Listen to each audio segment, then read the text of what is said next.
And the title of my message today is Jerk Face Tables. Jerk Face Tables. Some of you have never been in this environment before, and you're like, is this a real church? It is. It is. Despite what others have told you, it is a real church, right? Recently I have 3 kids with my wife Gretchen, Tegan, our daughter, and then 2 boys, Cohen and Ezekiel. And recently I was driving with one of my kids, and I'm not going to tell you which one because some of you know them, and you'll sell them out on what I'm about to tell you. But we were driving, and my kids do this thing at the age that they're at where even the shyest ones among them, when we get in the car together and it's just the 2 of us, they're just like, awesome, glad you're here. Here's a play-by-play of everything that happened to me in the last 48 hours as fast as I can possibly talk. And they're just going, right? It's so much. The stories are always so elaborate. There's a lot of loose ends, right? They'll jump from story to story, and there's just so much talking. And it's a lot. And I love listening to them. I love kind of figuring out how their minds work and listening to the stories and trying to discern the details of what's happening and who's that person and what's going on over here.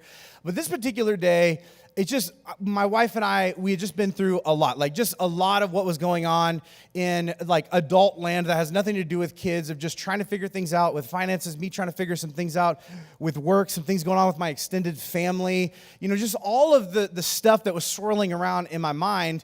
And I was kind of zoning out a little bit. And I don't know if you've done this as a parent where you're like 10 minutes into a story and you realize that for the last 5 of them, you have not been paying attention, right? I was staring out the window. I was thinking about a million things, trying to solve problems and crises in my head. And suddenly I tune back in and realize I have no idea what is going on in the story. But I'm like, they're still going, right? Maybe it doesn't even matter, right? Maybe they could talk if the car was empty. Sometimes I imagine my kids just telling a story to no one, right? And I'm like, maybe it's gonna be okay. And so I try to pay attention, but again, my mind drifts, and then it gets real quiet in the car. And I look over and realize they've stopped talking, and my kid is just arms crossed, just staring at me, glaring, angry face. And I was like, hey, well, what's going on? Are you okay? And they were like, you weren't listening, were you? And I was like, what? Of course I was. And I lied. But I don't know why we do this, but I felt this impulse. I didn't even decide I wanted to lie. It just happened, right? And I was just like, yeah. And then they said, okay, what did I say? And I was like, you know what? Don't use my tricks on me, okay? I know I invented this, all right? We're not gonna play this. You were saying stuff, and I didn't know. I could not recover from this thing. And then it kind of shifted, and it was and they said, are you mad at me? And then I started feeling bad because I'm like, my kid thinks that I don't want to hear what they have to say because maybe I'm upset at them. And if you remember what it was like to be a kid, everything an adult did in your world felt like it was your fault, right? It felt like it was about you, like you did something wrong, like something happened and you were to blame for it. And I'm knowing that about how I grew up, and I'm feeling bad that maybe I'm producing that or creating that for my kid. And I'm feeling guilty and I'm feeling horrible, and I'm like, I am not mad at you at all. I'm so sorry. I'm just thinking about a lot of stuff, and that and then they were like, well, your face is and they're doing a mockery of my face, and I'm like, that's not what my face looks like. And I'm like, that's my thinking face. And without skipping a beat, my kid throws right back at me, oh yeah? Well, it looks like your jerk face, so maybe you ought to think about that. And then turned and abruptly faced the window. Did not speak to me for the next at least 2 traffic lights, right? And I was just like, wow. And at that point I was like, I wonder how they really feel. You know what I mean? Because my kids are so cryptic at times, I wish they would just tell me what's on their mind, right? Not an issue for my children. Tact, that's more of an issue that we're struggling with in our house, not truth-telling. And I felt horrible because I'm like, I don't want to send that message. Then I look in the rearview mirror to see what my face looks like, because I'm like, that doesn't look like that. And I'm trying to do what I think my thinking face looks like, and I'm like, that is horrible. It does look like a jerk face. That is not, I am not putting out in the world what I want to, with this face. face. And then I started thinking, like, where else is this happening, right? Like, am I just going through the world and there are people, not just my own kids, but other people who are like, that guy is a jerk face. That guy is mad at the world. He doesn't like people, right? And it's really just that I'm thinking, just that I'm in my own head, just that I'm preoccupied with like problems I'm trying to solve or the story that's going on inside of my own mind. And I wonder if you have ever done this. I wonder if in your life, whether you have kids or not, if you find yourself in this place in your own story where you get so focused on what's going on with you, you know, with your family and everything that you have happening and your obligations and expectations and the pressures of life. And because of that, everything and everyone else just sort of fades to the periphery. And you don't even notice how you're coming off to other people because you're so bogged down inside of your own story. And maybe like me, sometimes your jerk face like slips through, right? It's leaking out there. Some of you are like, how would I know? My kids are going to be available on hand today in the lobby and will let you know firsthand. That's a jerk face, right? They won't, but like they would if we wanted them to. And I was like, not needed today, right? But like, we do this not intentionally, right? We do this accidentally. We don't mean to. It just kind of happens. And the reason why it happens is because we're busy, right? You are busy. And if you were to think of the scope of everything that you have going on in your life, it's a lot, right? You've got all these objectives that you have to accomplish at work, and then you have to do all this big stuff, but you have like the budget cuts that you have to do them within, right? So you got to contend with that. And then you have a new trainee. If you're a teacher, you've got a new aide or a new assistant or a new intern, and they're trying to help you, but like you're more helping them, and they're kind of slowing you down, but you still got to get the stuff done, and it's like a little bit frustrating, right? And you know, then you have all of the expectations from your boss or like from your principal, and then don't even get started about like parental expectations who are like, you should be doing it this way, and my kid needs this kind of attention, and my kid's a genius, and you're like, not that kid, right? And like all this stuff is being put upon you. And then there's all the projects around your house that like when you first bought the house, you were like, we're going to get that done the first couple weeks. That was like 20 years ago, right? And you're like, we got to get on that. That's a problem. That little leak in the roof has been expanding over the years, and you're like, you know, let's just call it a skylight and just leave it. You know what I mean? At this point, it's just eating up the whole thing. We're never going to get to the thing, but it's weighing on you. And then you're like, I still got to file my taxes. Some of you are having a panic attack because you're like, I forgot about that. I got to get all these receipts. They're in a shoebox in the garage. I don't even know where to find all this stuff. And then you've got your kids' homework and all their practices and their fundraisers, and they need new shoes and clothes, and you got to take your pet to the vet. And then you're just like, I got to lose some weight, okay? Or buy new shirts. I got to pick a lane, okay? Because these shirts are too tight. They're clingy in weird spaces, in weird places that they never have a mannequin with these lumps and folds, okay? I got to do something about my life. Just commit to wearing ponchos or like get in the gym. I don't even know where I'm going to fit it into my life, how it's going to work, right? And then my parents, like they're getting older, and like what are we going to do about their retirement and their stuff? And then like what if one of them gets sick and we have to deal with that? And I feel like there's like 15 new shows on Netflix and everyone's talking about them. I don't even know what they're talking about. They're saying storylines and all these inside jokes. I don't know what's going on. I feel like I need to take a vacation and just watch shows I'm not even interested in, just so I can feel accepted. You know what I mean? Like when I'm on the lunch break and feel like I know what's going on. And then like, when was the last time you had some romance? Like, and you know, like you were like in that, you know, like when are we going to get away together? Just the two of us and reconnect. We're just like parenting. We got to keep the fire burning, because now it just feels like, it doesn't really feel like a fire. It feels like just like a warm blanket. You know what I mean? Like maybe a little bit of like a towel that was heated in a microwave like 15 minutes ago. And like, at least keep that going. Like something, and it's a lot. It is a lot.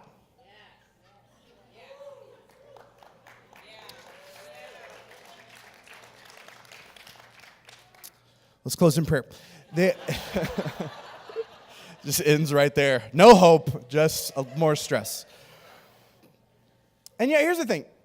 Like, when you begin to think about all the things that you've got going on in your life, which is a tremendous amount, like, I wonder if you've also had this experience where in the middle of the chaos of your story, you're sitting with somebody and you're having a conversation, and for whatever reason, you're especially leaned into the moment.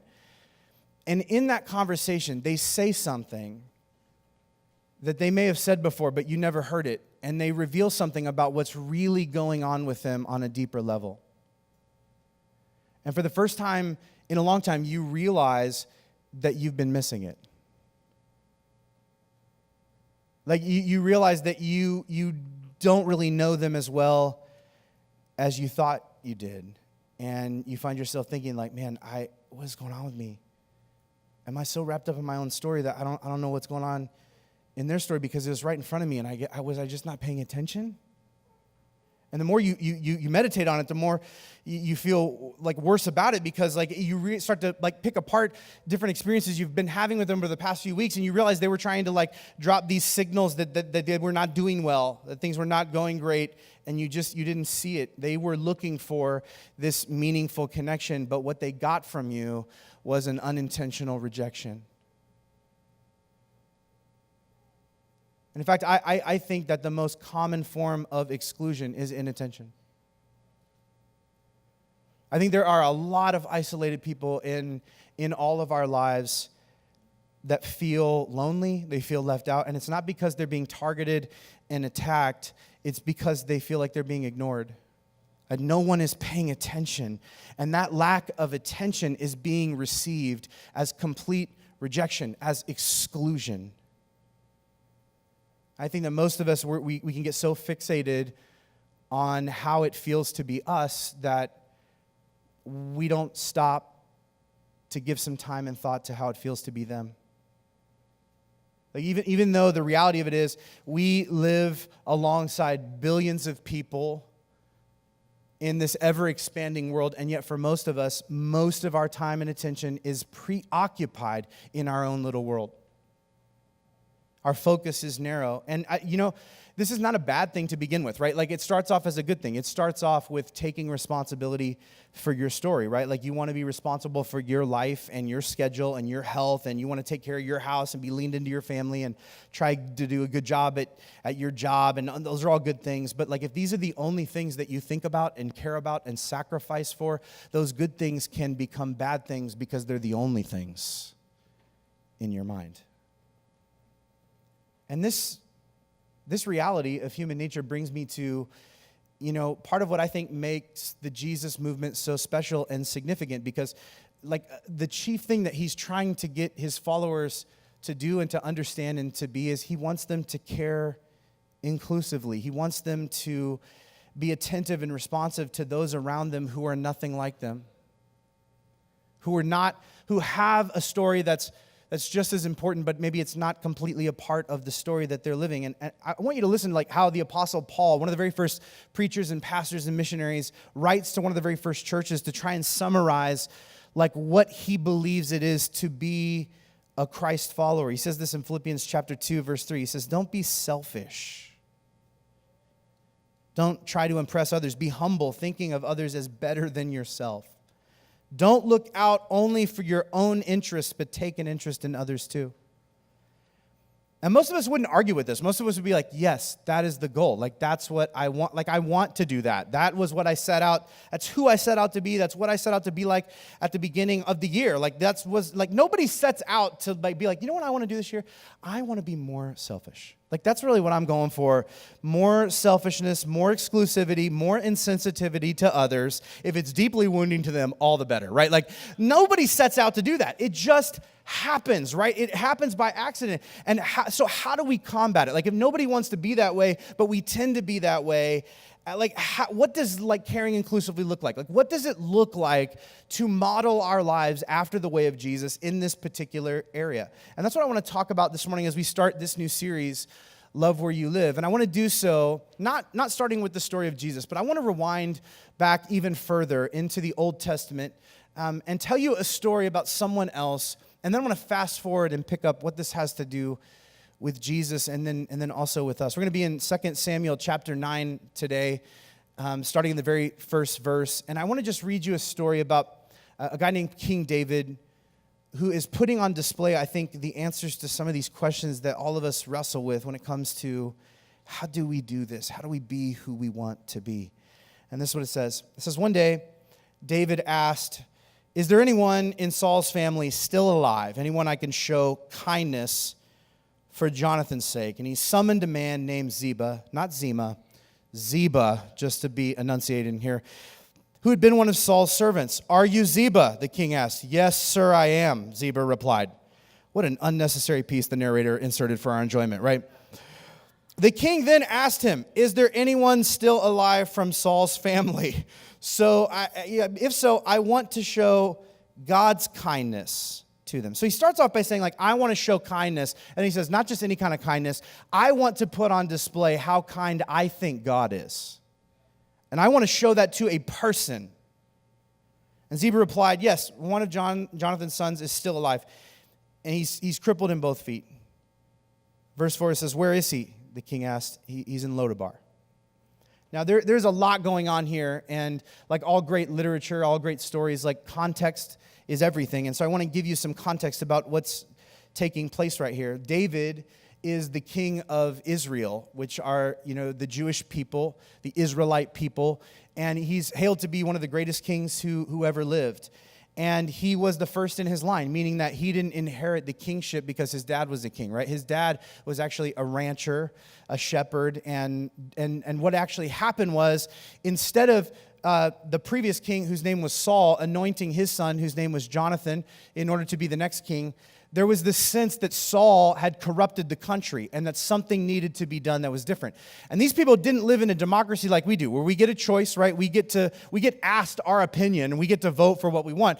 At this time, the way the politics were run in this country it was a theocracy, meaning that these people believed that God would select whoever the leader of the country was going to be by telling a prophet. The prophet would pick that person, and then it was done, right? Like, that's the way it was going to work. And so they overlooked Saul, they overlooked his sons, and they anointed David. And of course, this caused like a big ripple, and there was a process of, like, they're trying to kill David, they hate him, they feel like he's trying to steal it. It's a big mess.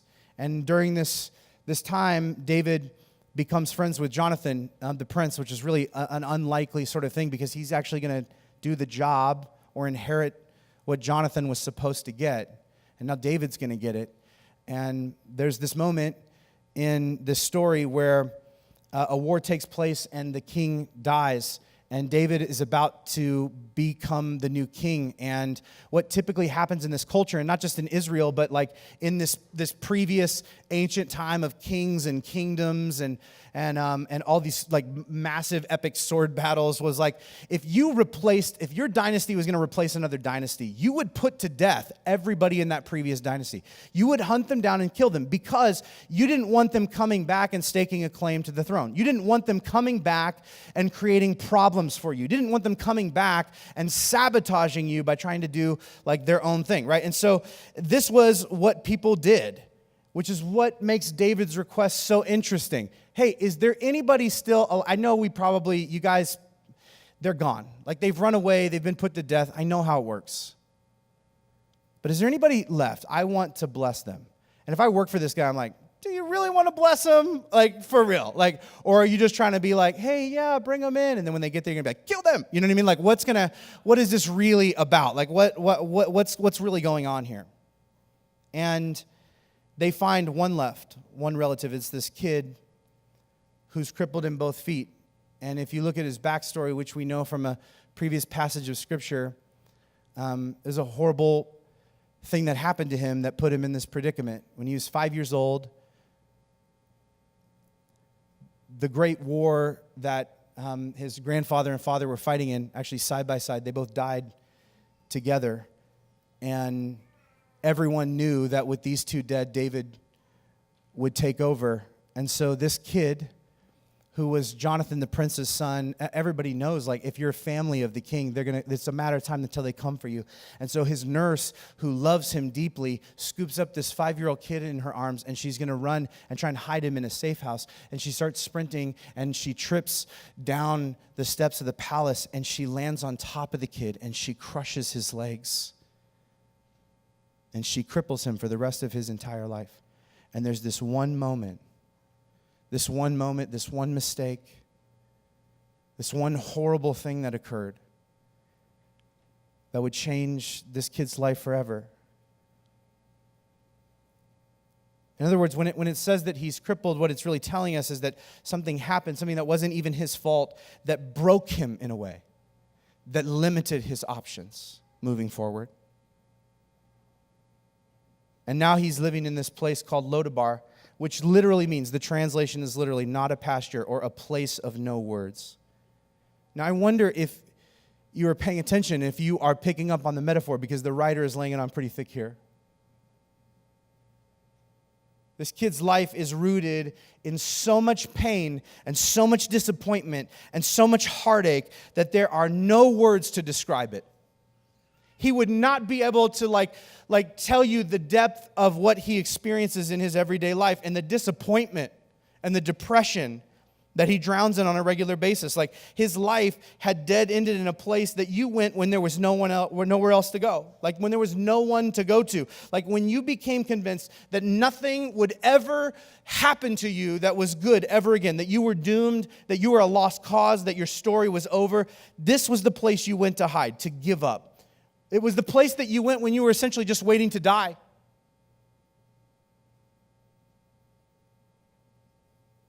And I bring this up because I wonder if you were to, just for a moment, take your eyes off your own story and all of your busyness and all of the things that are happening in your small little world that you live in. I wonder how many of the people that you and I rub shoulders with every single day are living in Lodabar. They are faking it and dying on the inside. Like, something happened in their life at some point that broke them in a way that limited their options moving forward. And maybe it was something that they did. Maybe, like this kid, it was something that was done to them at an impressionable age that changed how they would experience the rest of reality. He didn't deserve it. It happened to him. He was a victim, and maybe the people in your world are like this, where they just kind of reach a place where they just sort of give up. And even though they've reached that place where they have completely surrendered and given up on their own story, no one noticed, because no one was paying attention, because everyone around them was so leaned into their story and their drama and everything that was happening with them that nobody noticed.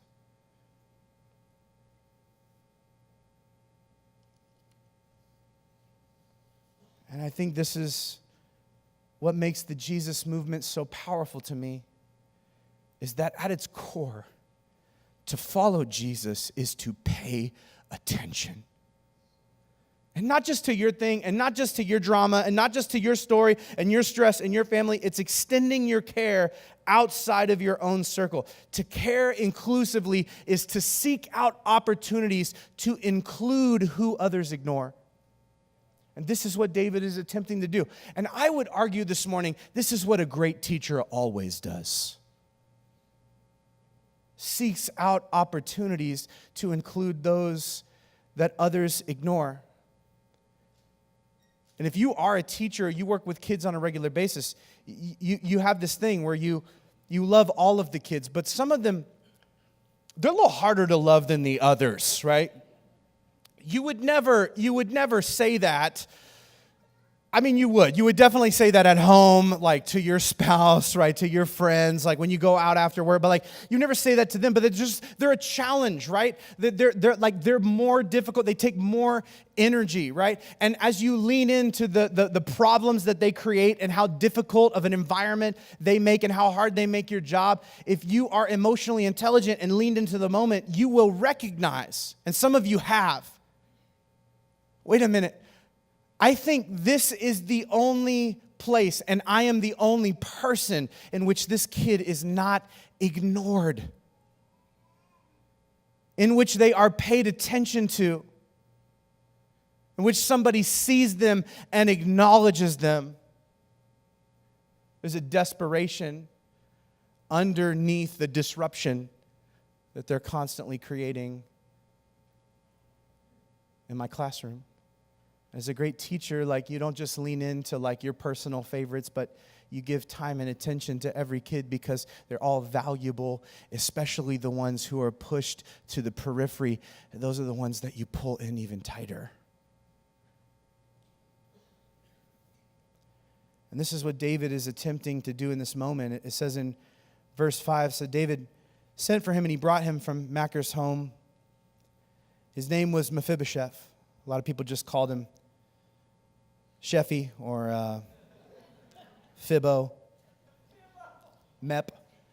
I can only imagine. None of this is in Scripture. I just am a nickname person. I feel like it's way too long. We're not going to be calling you that all the time. I can't be just like, hey, Mephibosheth. I got to say, hey, Fibby, let's do this. Sheth, let's hit it. Mep, let's go. Want to get some, dippies? Let's do this, right? So his name was Sheth, and he was Jonathan's son. He was Saul's grandson. And when he came to David, he bowed down to the ground in deep respect. And David said, greetings, Mephibosheth. And Mephibosheth replied, see, it's too much. It's too much. I'm tripping over it. I'm your servant. Don't be afraid, David. He didn't say it. He yelled it. It has an exclamation point, right? Because logically, when someone is standing in front of you and they're deeply afraid, the most logical way to help them calm down and relax is to yell as loud as you can at that person to not be afraid, right?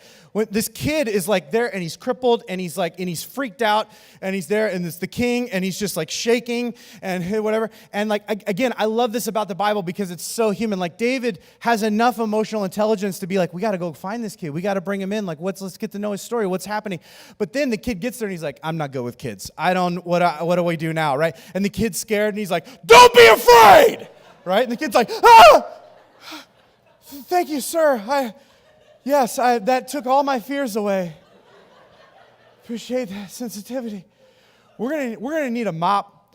I apologize. I know this is very expensive porous marble, but you got me. You got me. Whew. And why is he afraid? Why is this kid coming afraid to begin with? He thinks he's gonna die. Because that's what happens in this situation. When you are the crippled son of who should have been king, and you're brought in from a place where you're just withering away in your own depression, and somebody brings you in, and the king puts you in front of him, it's got to only be because your life is over. He's going to judge you and shame you and put you to death. Of course he's scared. This is... Beyond that, this is what he has come to expect from his life. No matter what happens, he's just it's gonna turn out horrible. Do you know people like this in your own life that life is beaten down so many times that just even when something good is unfolding, they're it's too good to be true. It's not real. It's some elaborate joke. It's a hoax. It's not gonna last. They're just waiting for the bottom to drop out because that's what their experiences have taught them. That is what they're accustomed to. It's the only thing that makes sense to them. And in this moment, as he's cowering before the king says something that surprises him and catches him off guard. Everyone who's standing around is shocked by the words that come out of David's mouth. He says this in the second part of verse 7. He says, I intend to show kindness to you because of my promise to your father Jonathan. I will give you all the property that once belonged to your grandfather Saul, and you will eat here with me at the king's table. And Mephibosheth bowed respectfully and exclaimed, who is your servant that you would show such kindness to a dead dog like me?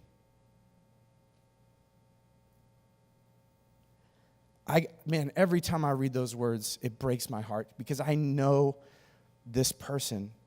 You have met people like this, where when you are even in the midst of you trying to do something nice for them, to speak encouragement into their life, to do something that is helpful and uplifting to them, there's this thing that comes over them where in their shame, they bow their head and they're no, come on. Why are you doing this? Why are you messing with me?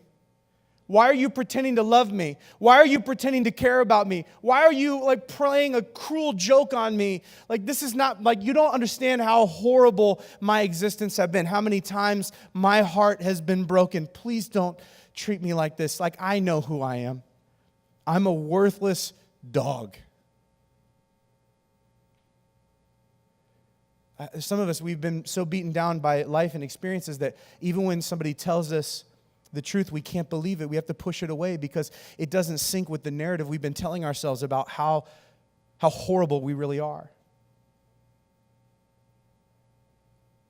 And in this moment, verse 9, it says, Then the king summoned Saul's servant Ziba and said, I've given your master's grandson everything that belonged to Saul and his family, everything that belonged to the previous king. Think about how much that is. You and your sons and servants are to farm the land for him and produce food for your master's household. But Mephibosheth, your master's grandson, will eat here at my table. And Ziba replied, Yes, my lord the king. And from that time on, Mephibosheth ate regularly at David's table like one of the king's own sons. David finds this kid, brings him to the palace, speaks worth and value and purpose into his existence, shows him kindness he's never experienced before, and not just one day for show, but every single day after. For a lifetime, he invites the kid to be a part of his own family. He sits him at his table. He treats him like he's his own son, despite his brokenness, despite his past, despite all of the dark things that he must have done to cope with the pain of his existence. And the great thing about the king's table is it was and is the great equalizer. Like when this kid sat at the table, he couldn't help but notice that people looked in his eyes and not at his legs. This began to reshape who he saw himself to be. In the story, he began to believe about who he was and what he could accomplish in the world. And he began to see that the community that he was experienced there, day in and day out over time, began to prove to be more powerful than the thing that had crippled him. And this is the beautiful thing about community, especially when it's Christ-centered. Community, true Christ-centered community, when people gather at the table together and look you in the eye and care about and invest in your story, it is the great equalizer.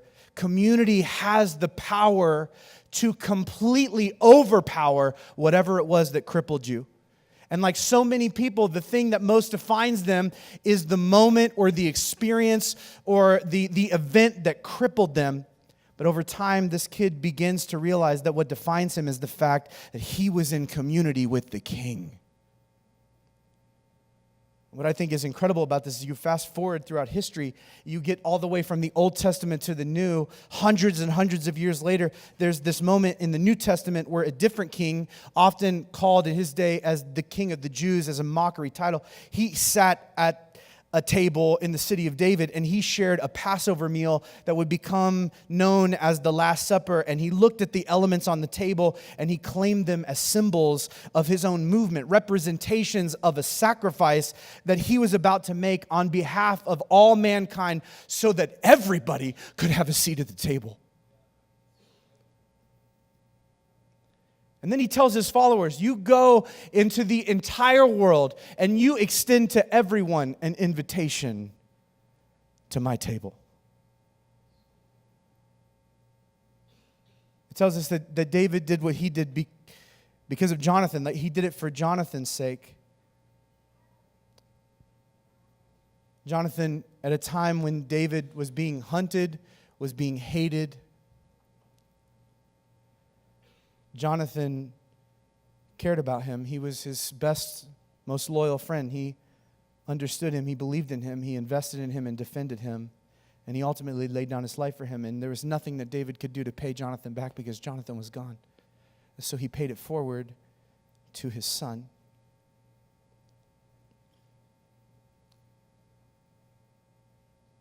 And in reality, this is a foreshadowing.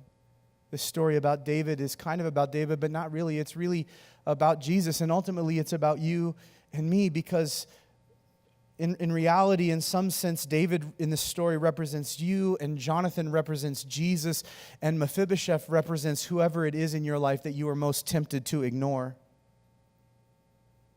And yet, for Jesus' sake, you are called and compelled to extend kindness and inclusion, the very type that he extended to you, to people that you are nothing like. This is what it is to be a Christian. This is what it is to be a Christ follower. Following Jesus means doing for others what Jesus already did for you. And not just a select few others, all others, especially those who are broken, those who get ignored, those who we find it difficult to love. Like, to follow Jesus is to treat them like their family, to give them a seat at the table, to honor them, to include them, because that's what Jesus does for you. Jesus shares his kingship with you. He shares his riches with you. Like, he shares his table with you. He grants you grace and forgiveness and the benefit of the doubt. And when you look in the moment and you have this sense of gratefulness and you want to pay him back, he says, not necessary, pay it forward. Take what I did for you and do it for somebody else. Because there are a whole lot of people who live in Lodabar. See, what God is doing is for everybody, not just your favorite somebodies. This is ultimately the gospel. The gospel isn't just about you and your family and your few friends and your favorite people finding a place of connection. It's about inviting everyone into the family at great cost to yourself. Listen to the way that Jesus says it. These are his own words. Luke chapter 6, verse 32, he says, if you only love those who love you, why should you get any credit for that? If you're a teacher, this makes a lot of sense. Like, you've had a kid be like, hey, I'm here. Can I have extra credit? And you're like, you want extra credit for showing up? Like, are you kidding me right now? No, that's not going to happen. Get back to your table, right? Like, it's the same sort of thing. Like, even sinners love those who love them. And if you're only good to those who are good to you, why should you get credit? Even sinners do that much. And if you lend money to only those who can repay you, why should you get credit? Like, even sinners will lend to other sinners for a full return. Love your enemies. And this word is a poor translation here, because really what's being said is not enemies, not in terms of those who are against you, but those who are different from you and difficult for you. Those who are different love the people that are different from you and difficult for you. Do good to them. Lend to them without expecting to be repaid. And then your reward from heaven will be very great, and you will truly be acting as children of the Most High, for he is kind to those even who are unthankful and wicked. You must be compassionate just as your Father is compassionate. And that's such a beautiful idea. Like, we want to do that, but what does it look like? Like, how do you make that happen? You mimic Jesus. You mimic David in this moment. This is what care looks like. Care in action looks like investigating, validating, and helping. I want you just to write these words down. I'm going to give you some definitions to these in our last few moments together. Investigating, validating, and helping. This is what Jesus did when he encountered people. He investigated, validated, and helped them. This is what David is doing in this story with old Sheffy, right? This is what's happening right here, okay? What does it mean to investigate? To investigate is to take time to put your preoccupation with you on hold, to get to know how it feels to be someone else. To get to know what it feels like to be someone else, to live their life and to experience their pain. And this is what David does. He's investigating. Is there anybody else out there? Is there anybody we're missing? Well, there's one kid. Bring him in. Well, he's crippled. How did he get crippled? Bring him in. I need to know the story. I need to know what's going on. Well, I mean, I don't know if you want this kid. I mean, he is super, he's a handful. We tried to get him one time. He was fighting everybody. He was screaming. The words that came out of this kid's mouth, he is bitter and angry. Of course he is. Think about what he went through. Think about the pain that he's experienced and the way that this had mutated itself into his life. David investigates, looks deeper into what it feels like to be someone else. I would argue that some of the most connected moments you've ever experienced in your entire life is when someone who had a lot going on put their something aside and focused in on you and paid attention to you and listened to your story. And then when they didn't get it, we're like, I don't get it. But I haven't lived your life. I didn't have that experience. I didn't grow up in that family. I don't know what it feels like to be. Like, tell me more. Explain to me more. And what about this? And what about that? And help me get to know who you are and what it feels like to be you. But caring goes beyond that, from investigating to validating. And to validate someone is to let them know that their pain makes sense, that they're not crazy, that the way that life broke them matters, and that the hurt and the coping mechanisms that they developed to deal with it, those things make sense. We don't want just somebody to try and find out about us. We want them to tell us that we are not crazy for feeling like we feel. There's something so meaningful when somebody sits at your side and acknowledges that you were hurt, that you were broken, that something that shouldn't have happened to you. And it was painful.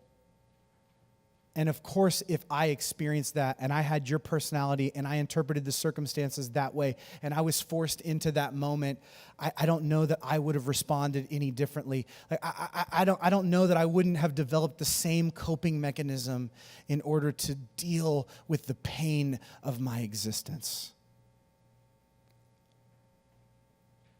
And beyond that, to care is to help. And I would say that before you help, you have to do these first two things. You have to investigate and validate first, because people aren't likely to accept your help if they don't believe you understand where they're coming from. Like, we want to be empathized with, not condescended to. Have you ever had this moment in your life where somebody was trying to help you and you needed the help, but you rejected it because of the way they were offering it? It felt insulting. It felt like they were looking down on you.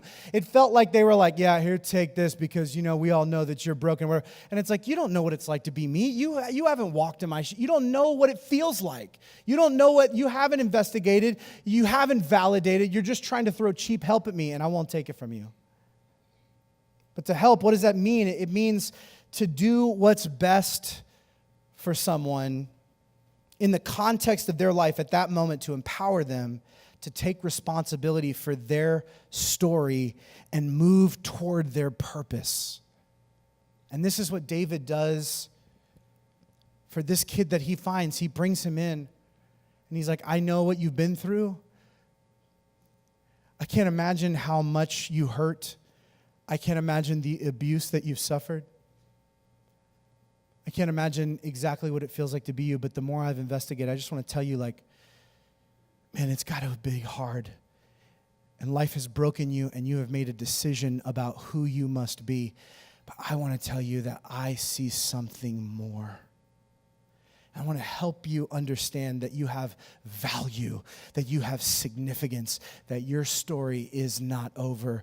Why are you living in a place called no pasture? You belong in the palace. I wonder what would happen if you decided that you were going to do this in your real life.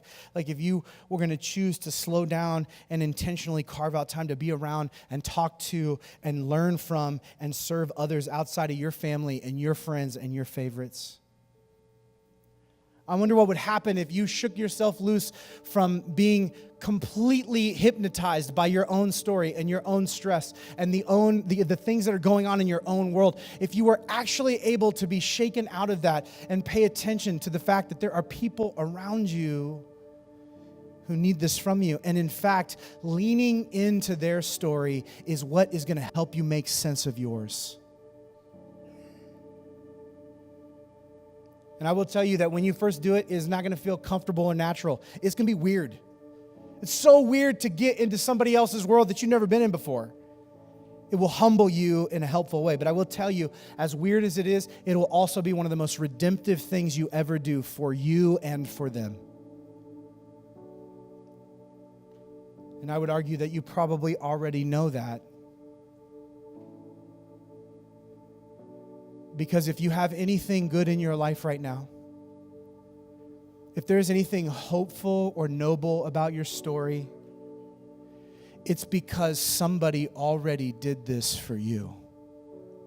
And one of the reasons why I love where you live, why I believe in Teacher Appreciation Sunday specifically, is because I would guess that probably like you, as it is for me, it most likely was a teacher, a mentor, like somebody who, despite all of the stuff that was going on in their life, despite the fact that for that teacher, their marriage was falling apart, and they had no idea how to deal with the situation with their kids, and their finances were underwater, and they are stressed about a medical issue, and they don't know how they're going to figure it out, and they are trying to hit the numbers, and it's just not happening, and they feel like they can't give enough attention to all the kids, and they feel like a failure half the time, and they're spending their own money on supplies to try and make things fun, and they feel like it's boring, and they feel like it's not making a difference, and it's not impacting, and they have all of their own stuff swirling about. But what made it meaningful was the fact that in that moment, that teacher set aside their own life, their own story, their own distractions, and they focused in on you. They paid attention to you. They thought about you. They investigated you. They validated you. They helped you, and it did help you. It made all of the difference. It changed the way you saw yourself, the way you thought about what you were worth, what you could do, who you could be, what you could accomplish, and it changed you. And this is what it is to be a Christian, to say that not only am I going to do that because a person did it for me, because some of us, we don't have that story. It's like, that's great. I don't have that person. Yeah, there was little investments that different people made, but to be a Christian is to say, I'm going to do that for somebody else, because I believe that at the core of the universe, that the stuff that makes up all things is not a king who wants to call me into his presence to shame me and judge me and put me to death, but a good king who opens up and extends and adds 50,000 leaflets to the middle of the table and pulls up chairs and cushions and couches and says, my heart is that everyone have a place at the table. I am going to do it for you because God has done it for me, because I'm accepted, I'm included, I'm brought into the family, and you deserve to be a part. And I know you feel like a dead dog, and I know you feel worthless, and I know you've come to expect nothing but the worst in life, but there is more. There's more.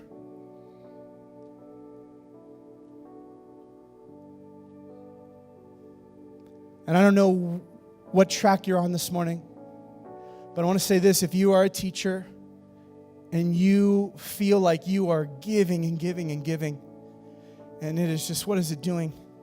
Who is it impacting?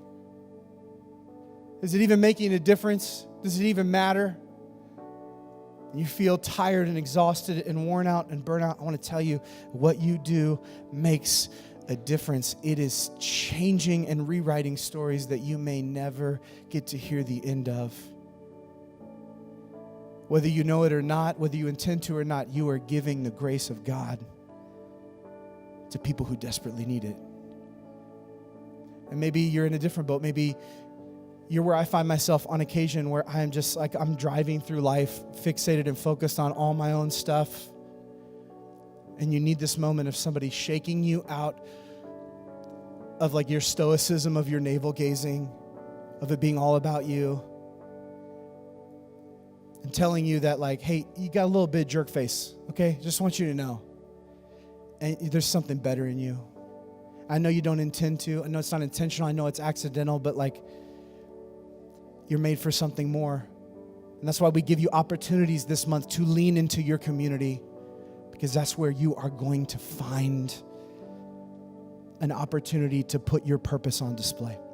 And I want to pray that God would gift those two things to you, no matter where you find yourself. Would you bow your head across this room this morning? God, I am thankful and grateful for who you are, for the life that you've given us, for the way you have invested in us. God, we are full